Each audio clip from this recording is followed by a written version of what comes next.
जय Hind. Dear students, computer एक परिचय चैप्टर का चौथा भाग कंप्यूटर का वर्गीकरण आज आप लोगों के सामने प्रस्तुत है। तो देखें, कंप्यूटर को 3 भागों में बांटा गया है। पहला है तकनीक के आधार पर कंप्यूटर को वर्गीकृत किया गया है, आकार के आधार पर कंप्यूटर का वर्गीकरण किया गया है और उद्देश्य के आधार पर कंप्यूटर को वर्गीकृत किया गया है। तो इस वीडियो में मैं आपको इन तीनों प्रकार के वर्गीकरण को डिटेल से समझाऊंगा। सबसे पहला आता है तकनीक के आधार पर। तो जो तकनीक है, टेक्नोलॉजी है, टेक्नोलॉजी के आधार पर कंप्यूटर को 3 प्रकार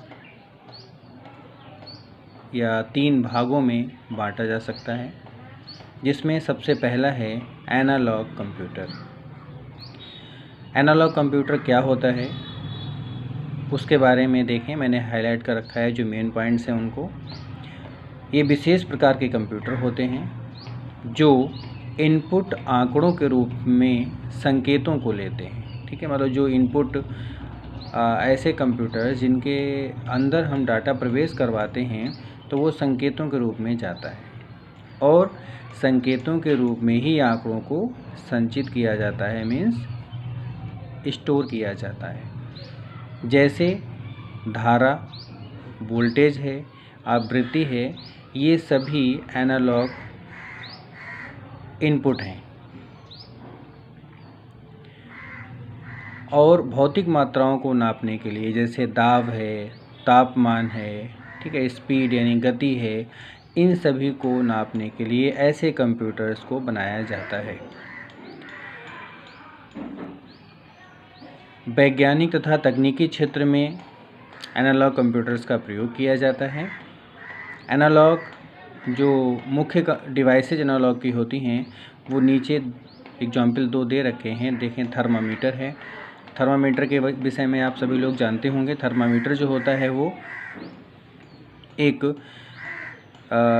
शीशे की लंबी रॉड के समान होता है जिसमें कि पारा पड़ा हुआ होता है और जैसे ही उसे गर्मी मिलती है तो पारा जो है वो ऊपर बढ़ता है। यानी कि ये एक एनालॉग कंप्यूटर का एक डिवाइस है जिसमें सिर्फ भौतिक मात्रा को नापा जाता है। स्पीडोमीटर आप सभी लोगों ने देखा होगा, जो बाइक होती हैं, बाइक में या फिर कार में जो स्पीड नापने वाला एक मीटर लगा होता है वो भी एनालॉग ही है, जो कि पहिए के चलने की गति को, पहिए की स्पीड को नापता है। ठीक है, तो ये हो गया एनालॉग कंप्यूटर तकनीक के आधार पर जो पहला आता है। दूसरा है डिजिटल कंप्यूटर। डिजिटल कंप्यूटर नाम से लग रहा है डिजिट यानी संख्याएं लेता होगा, ये इनपुट के रूप में लिखा हुआ भी है इसमें कि ये सामान्य उद्देश्य का कंप्यूटर होता है और इसमें जो इनपुट करवाया जाता है डाटा वो संख्याएं या फिर आंकड़े होते हैं और इनपुट के रूप में संख्याएं या आंकड़े ही वो अपने अंदर लेते हैं और उन्हीं को स्टोर करवाते हैं। आंकड़े जो हैं और सूचनाएं जो हैं उन पर क्रिया जो प्रोसेसिंग होती है वो बाइनरी अंकों पर होती है।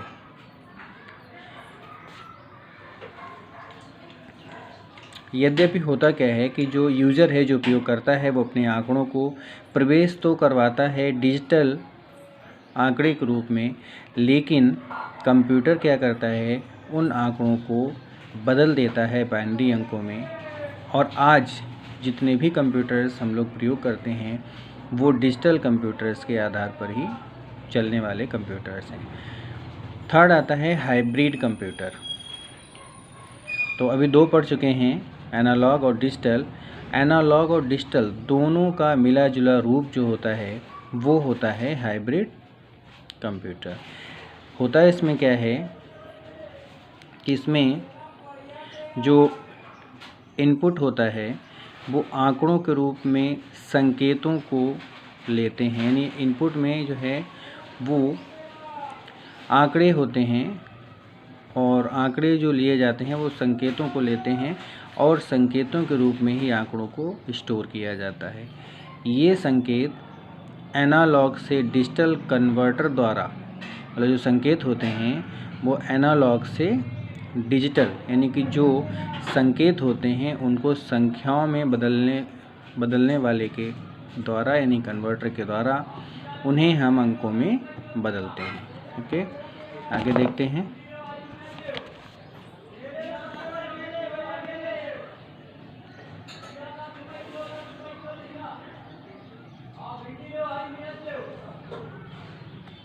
ओके, ये डिजिटल से एनालॉग कन्वर्टर द्वारा बाइनरी अंकों को संकेतों में भी बदल सकते हैं। और हाइब्रिड कंप्यूटर्स जो होते हैं उनका उपयोग कृत्रिम बौद्धिकता, यानी कि आर्टिफिशियल इंटेलिजेंस के लिए भी प्रयोग किया जाता है। ठीक है, तो कुल मिलाकर के अगर हम तकनीक के आधार पर देखें तो तकनीक के आधार पर कंप्यूटर्स 3 प्रकार के हो गए। पहला एनालॉग जो संकेतों को समझता है, दूसरा डिजिटल जो कि संख्याओं को समझता है, डिजिट्स को समझता है, और तीसरा जो हाइब्रिड है जो दोनों का एनालॉग और डिजिटल कंप्यूटर्स का मिला जुला रूप होता है। आगे बढ़ते हैं। अगला आया है आकार के आधार पर। तो कंप्यूटर का जो साइज होता है, साइज़ के आधार पर कंप्यूटर को उसका आकार क्या है, उसकी स्टोर करने की क्षमता क्या है और उसकी मेमोरी कैसी है, इसके आधार पर कंप्यूटर को 4 भागों में बांटा गया है। पहला है माइक्रो कंप्यूटर। माइक्रो कंप्यूटर जो हैं वो सबसे आधुनिक, यानी सबसे नए ज़माने के कंप्यूटर हैं। सस्ते होते हैं, आकार में सबसे छोटे होते हैं और इनका जो CPU होता है, सेंट्रल प्रोसेसिंग यूनिट जो इसकी होती है, उसमें एक माइक्रो प्रोसेसर लगा होता है। बहुत ही छोटे साइज़ का एक प्रोसेसर होता है जो कि प्रोसेसिंग करता है। और माइक्रो कंप्यूटर को हम लोग पर्सनल कंप्यूटर, यानी कि शॉर्ट में PC भी कहते हैं।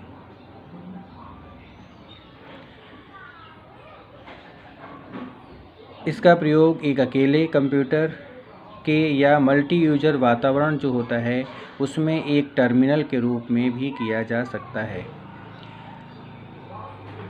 माइक्रो कंप्यूटर का अगर हम एग्जाम्पल दें तो माइक्रो कंप्यूटर जो हैं वो 2 प्रकार के हो सकते हैं। एक डेस्कटॉप हो सकता है और एक पोर्टेबल हो सकता है। डेस्कटॉप आप लोग समझते हैं, डेस्क मीन्स होता है मेज, यानी ऐसे कंप्यूटर्स जिनको हम टेबल पर रख लेते हैं, मेज़ पर रख लेते हैं और मेज़ पर रख कर के उनका प्रयोग करते हैं, यानी वो थोड़े से साइज़ में बड़े होते हैं, उनको हम कहते हैं डेस्कटॉप कंप्यूटर्स। और पोर्टेबल कंप्यूटर्स वो होते हैं जिनको हम एक स्थान से दूसरे स्थान तक आसानी से ले जा सकते हैं, जैसे लैपटॉप होता है और नोटबुक।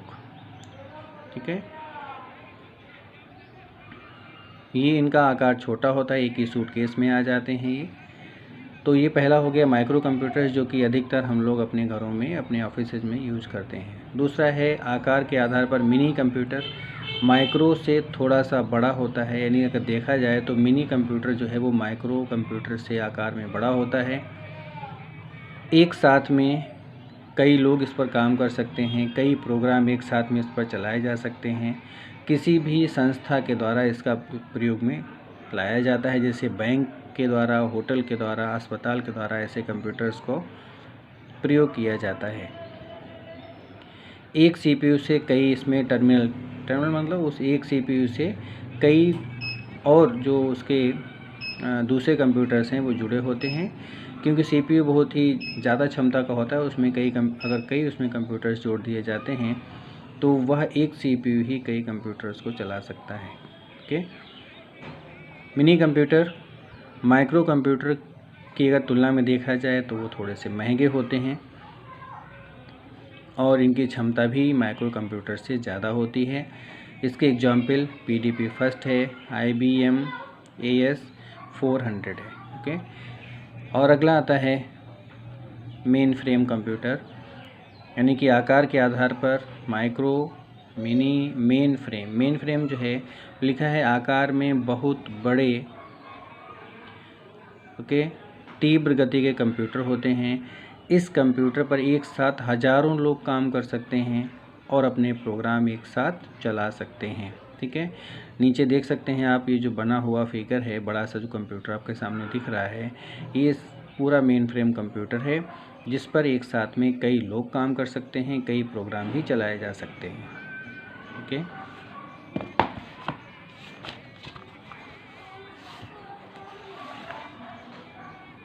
आगे देखते हैं। मेन फ्रेम कंप्यूटर जो हैं, इसमें एक सीपीयू से हज़ारों टर्मिनल जोड़ दिए जाते हैं क्योंकि इसकी क्षमता बहुत ज़्यादा होती है और मेमोरी भी इसकी बहुत ज़्यादा होती है। ठीक है, और इसका जैसे रेलवे में जो रिजर्वेशन होता है, आरक्षण होता है, या बैंक में जो प्रयोग किया जाता है, या फिर जो व्यापारिक संगठन जो होते हैं वो जो प्रयोग करते हैं, तो उनमें मेन फ्रेम कंप्यूटर्स का प्रयोग किया जाता है, बड़ी बड़ी फैक्ट्रीज वगैरह में। ओके, इसके उदाहरण देख लीजिए, IBM 4300, IBM 3090 ETC, मतलब इस टाइप के जो कंप्यूटर्स हैं ये मेन फ्रेम कंप्यूटर्स के उदाहरण हैं। आगे देखते हैं। आकार के आधार पर चौथा आता है सुपर कंप्यूटर। सबसे ज़्यादा साइज़ में बड़ा होता है ये, सबसे महंगा होता है, सबसे तेज़ चलता है, तेज़ गति का है। जटिल वैज्ञानिक गणनाएं जो की जाती हैं, बहुत कठिन जो वैज्ञानिक गणनाएं होती हैं, उनको करने के लिए सुपर कंप्यूटर का प्रयोग किया जाता है। और ये जो है बहुत कम समय में प्रोसेसिंग कर लेता है। ठीक है, इसमें समांतर प्रोसेसिंग की क्षमता होती है। ठीक है, जिसकी सहायता से कई कार्य एक साथ ये कर सकता है। ठीक है, अब इसमें कौन कौन से कार्य हो सकते हैं, जैसे मौसम का अनुमान लगाना कि मौसम कैसा रहेगा आगे आने वाले समय में, मिसाइल का निर्माण करना है, परमाणु विस्फोट करना है, अंतरिक्ष यात्रा करना है, शोध कार्य रिसर्च करना है, और एनिमेशन है, या फिर जो मूवी वगैरह बनाई जाती हैं जिनमें एनिमेशंस 3D इफ़ेक्ट वगैरह दिए जाते हैं, तो वो सारे काम सुपर कंप्यूटर से ही होते हैं। सुपर कंप्यूटर कई हैं, भारत ने भी अपने सुपर कंप्यूटर्स डेवलप किए हैं। उनमें से 2 के नाम यहाँ दिए गए हैं, एक परम है और एक अनुराग है। ठीक है, इसके अलावा कुछ क्रे 1, 2, 3 है, परम करके जो भी कंप्यूटर्स हैं, ये सुपर कंप्यूटर्स के एग्जाम्पल हैं। और नीचे आप फिगर में भी देख रहे हैं कि सुपर कंप्यूटर कैसा है, इसे आप इस फिगर को आप देख करके समझ सकते हैं। ठीक है, तो कुल मिलाकर के कहा जा सकता है कि अगर हम ये देखें कि आकार के आधार पर कंप्यूटर 4 प्रकार के हुए। पहला माइक्रो कंप्यूटर, दूसरा मिनी कंप्यूटर, तीसरा मेन फ्रेम कंप्यूटर और चौथा सुपर कंप्यूटर। ठीक है, अब तीसरा प्रकार इसका आया है उद्देश्य के आधार पर, कि जो हमारा पर्पज होता है, जो हमारा उद्देश्य होता है, कि हमारा उद्देश्य कैसा है, कंप्यूटर पर काम करने का हमारा क्या उद्देश्य है, तो उसके आधार पर कंप्यूटर्स को 2 श्रेणी में बांटा गया है। पहला है सामान्य उद्देश्य कंप्यूटर। सामान्य उद्देश्य कंप्यूटर वे कंप्यूटर होते हैं जिन पे हम कोई सा भी कार्य कर सकते हैं, यानी हमारा सामान्य उद्देश्य है, यानी सामान्य उद्देश्य के लिए प्रयोग किए जाते हैं। मीन्स इसमें ऐसा कुछ नहीं स्पेशल नहीं होता है, यानी एक कंप्यूटर ऐसा होता है जिस पर हम कोई सा भी कार्य कर सकते हैं। जैसे कि हम वर्ड प्रोसेसिंग कर लें, यानी शब्द प्रक्रिया कर लें। वर्ड प्रोसेसिंग जैसे हम लेटर टाइप करना है, एप्लीकेशन टाइप करना है, कोई मैटर टाइप करना है, तो वर्ड प्रोसेसिंग शब्द पर प्रक्रिया करना, जैसे कि MS वर्ड हम लोग यूज़ करते हैं, तो वर्ड प्रोसेसिंग कर सकते हैं। अकाउंटिंग भी उस पर की जा सकती है। ठीक है, घर और ऑफिस में इनका हम प्रयोग कर सकते हैं और इनकी प्रोसेसिंग क्षमता बहुत ज़्यादा नहीं होती है, उनकी मेमोरी भी बहुत ज़्यादा नहीं होती है। हालांकि अब होने लगी है, लेकिन पहले बहुत कम मेमोरी हुआ करती थी और स्टोरेज जो कैपेसिटी है वो भी इन कंप्यूटर्स की कम होती थी। सामान्य उद्देश्य कंप्यूटर आप लोग फिर समझ गए होंगे, दोबारा से मैं बता दे रहा हूँ कि ऐसे कंप्यूटर्स जो किसी विशेष काम के लिए नहीं बने हैं, किसी भी काम के लिए कोई भी काम उस पर किया जा सकता है। जैसे हम लोग उस पर अपना डिजाइनिंग भी कर सकते हैं, पेंट भी कर सकते हैं, उसमें ऑडियो सॉन्ग्स भी सुन सकते हैं, उसमें इंटरनेट भी चला सकते हैं, सारे काम हो सकते हैं। तो वो हो गया सामान्य उद्देश्य कंप्यूटर, जो हम लोग अपने घर में पीसी के रूप में यूज़ करते हैं या स्कूल कॉलेजेस में यूज़ किए जाते हैं। सेकंड आया है विशेष उद्देश्य कंप्यूटर। विशेष उद्देश्य इसके नाम से लग रहा है कि ऐसा कंप्यूटर जो स्पेशल किसी एक ऐसे काम के लिए बनाया गया हो जिसका उद्देश्य ही कुछ स्पेशल हो, विशेष उद्देश्य हो। जैसे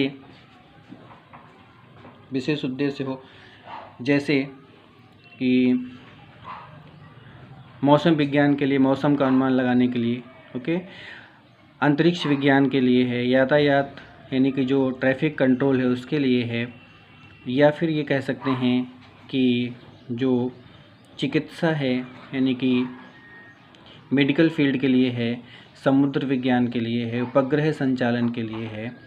तो उसमें जो उसकी क्षमता होती है उसी के प्रकार से उसी कार्य के अनुरूप जिस कार्य के लिए इसे बनाया जाता है वैसे ही उसकी क्षमता रखी जाती है। देखा होगा आप लोगों ने कि कभी कभी हम लोग जाते हैं हॉस्पिटल्स में तो कहा जाता है कि आँख लिखा होता है कंप्यूटर द्वारा आँख का टेस्ट करवाएं, आँख को की जांच करवाएं। तो क्या ये वो कंप्यूटर होता है जो हम लोग इस्तेमाल करते हैं? नहीं, ये वो कंप्यूटर नहीं होता है। ये कंप्यूटर स्पेशल कंप्यूटर होता है जो सिर्फ इसीलिए बनाया गया है ताकि वो कंप्यूटर आँखों की जांच कर सके और बाकी जो सामान्य कार्य हैं, जैसे जो कंप्यूटर आँखों की जांच के लिए प्रयोग किया जाता है उस कंप्यूटर्स पर हम टाइपिंग नहीं कर सकते, हम वर्ड प्रोसेसिंग नहीं कर सकते, मूवी नहीं देख सकते, इंटरनेट नहीं चला सकते। वो सिर्फ सामान्य उद्देश्य के लिए नहीं है बल्कि वो विशेष उद्देश्य के लिए बनाया गया। उसका विशेष उद्देश्य क्या है? सिर्फ आँखों की जांच करना। तो यह उदाहरण देकर के मैं आप लोगों को समझाना चाहता हूँ कि सामान्य उद्देश्य के कंप्यूटर वो कंप्यूटर होते हैं जो एक जनरल पर्पज़ यानी उस पर कोई भी काम हम कर सकते हैं जो हम करना चाहते हैं, और विशेष उद्देश्य कंप्यूटर वो होता है जिनके द्वारा हम सिर्फ वही काम कर सकते हैं जिस कार्य के लिए उसको बनाया जाता है। जैसे कि अल्ट्रासाउंड की मशीन, ठीक, एक्सरे मशीन, ये सारे कंप्यूटर डिवाइसेज ही हैं, लेकिन ये सब अपने विशेष कार्य के लिए ही बनाए गए हैं। ठीक है, तो एक बार दोबारा से रिपीट कर देते हैं। जो कंप्यूटर का वर्गीकरण है तो 3 भागों में बांटा गया है। सबसे पहला था तकनीक के आधार पर। तकनीक के आधार पर कंप्यूटर्स 3 प्रकार के होते हैं, एनालॉग, डिजिटल और हाइब्रिड। फिर दूसरा था आकार के आधार पर। आकार के आधार पर कंप्यूटर्स 4 प्रकार के होते हैं, micro computer, mini computer, main frame computer और सुपर कंप्यूटर। और उसके बाद थर्ड था उद्देश्य के आधार पर। तो उद्देश्य के आधार पर कंप्यूटर्स 2 प्रकार के होते हैं, सामान्य उद्देश्य कंप्यूटर और विशिष्ट उद्देश्य कंप्यूटर। Okay dear students,